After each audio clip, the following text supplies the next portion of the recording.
Hi, and welcome back to Taste Panel for Chillionaires. This is episode 166 today. Alright, so let the Holy Spirit guide you to your one-stop hot sauce hot spot, which is the panel. Alright, guys, hey, we're going to shift directions a little bit today. Kind of shift away from our Mexican adventures. And I want to kind of backslide a little bit into some more farmhouse hot sauces, which you know I love and which I crave. And today, I know we're going to step back to one of my favorites. We've had a few of these sauces from the Dartmoor Chili Farm on recently, especially this season. But hey, I really do like their sauces. Really accentuates that farmhouse environment there with their sauces. And again, back to England, which a country producing some really great stuff. So here we have today hot fire Naga and lime chili sauce, and yeah, in a bit of a bigger bottle today.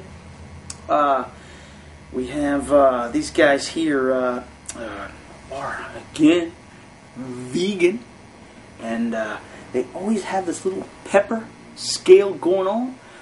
This one here being 4 peppers, which is equivalent, according to them, to being hot, and I'm hoping for that.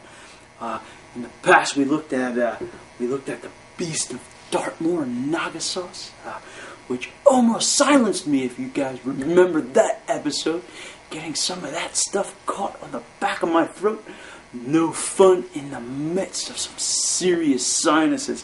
Also, more recently, we looked at their hot pineapple sauce, which was a fruit-based pepper sauce.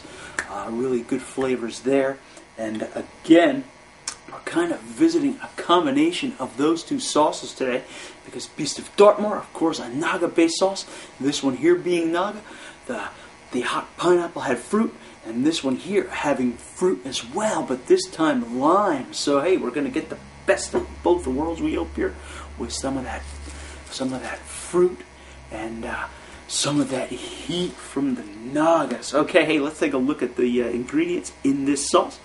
We have tomatoes, peppers, onions, apples, sugar, cider vinegar, tomato juice, citric acid, limes 2%, mustard seeds, Naga Jolokia chilies at 4%. So there are other peppers in here which remain unidentified.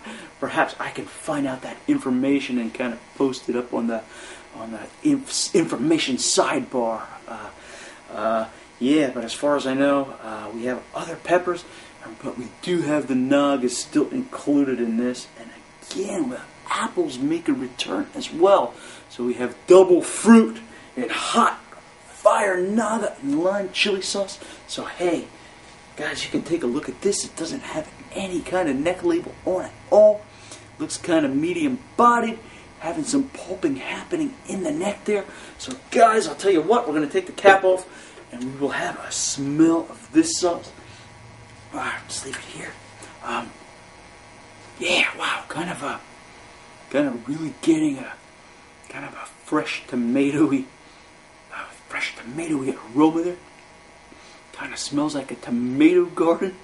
Also picking up some of that tangy vinegar. Overall, guys, I'm kind of retaining a really earthy smell due to those tomatoes.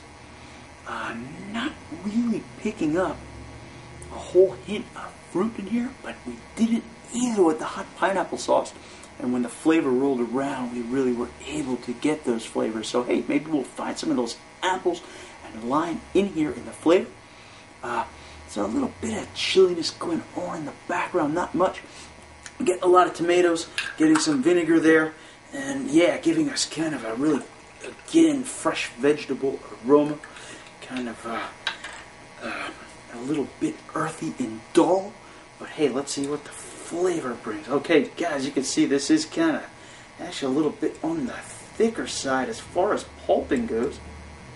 Seems to have a lot of body, but also kind of thicker chunks mixed in with a thinner liquid, so we kind of get the kind of a little bit of runny vinegar along with some chunks. But wow, really drifting up with some really fresh tomato smells. So hey, have a lot of hope for Naga fire and lime chili sauce. So here it goes right now.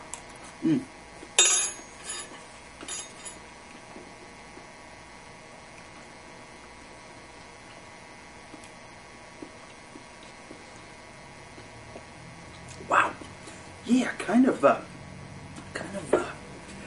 Really, the nose is the all-telling thing with this sauce. Sorry, I'm dripping it everywhere. Yeah. Those chunks that are on the spoon and kind of plopping out on the spoon there. I'm assuming those were tomatoes because I got a kind of like a soft, almost semi-crunchy texture.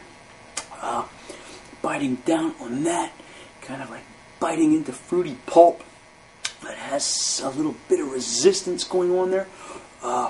Really getting those tomato flavors happening. The vinegar was very much separated from the chunks, so I kind of got that tanginess accompanying it. So we kind of got a small, kind of sweet tomatoey note. Possibly some of that apple happening in there as well. But the vinegar kind of drifting off and catching the tongue in another way, giving it kind of like a tangy zing to it. So, but what's weird about the whole thing is I'm not getting a whole lot of chili flavors, but yet there is definitely heat in there that's kind of creeping up, kind of getting from the back of the tongue, coming to the middle of the tongue, kind of catching the whole roof of the mouth, particularly towards the back. But I feel it kind of drifting up almost to the back of my front teeth. Getting some burning coming in on the inner cheeks there, where the soft membranes are. So yeah, kind of even as I'm talking with that heat, I'm kind of starting to get a little bit of those kind of fruity jalokia notes kind of drifting across. Or perhaps, I don't know what the other pepper used in here is, but perhaps I'm picking up on those flavors as well, kind of manifesting itself as a bit of a fruity note, kind of settling in as the heat's kind of, not that it's dying completely, it's still definitely there, but kind of as the heat is kind of diminishing slightly, the pepper flavors are starting to come into play, and I get a little bit of that fruity chili note. So, this is one of those sauces that has sort of a delayed reaction to it as far as the full flavor profile.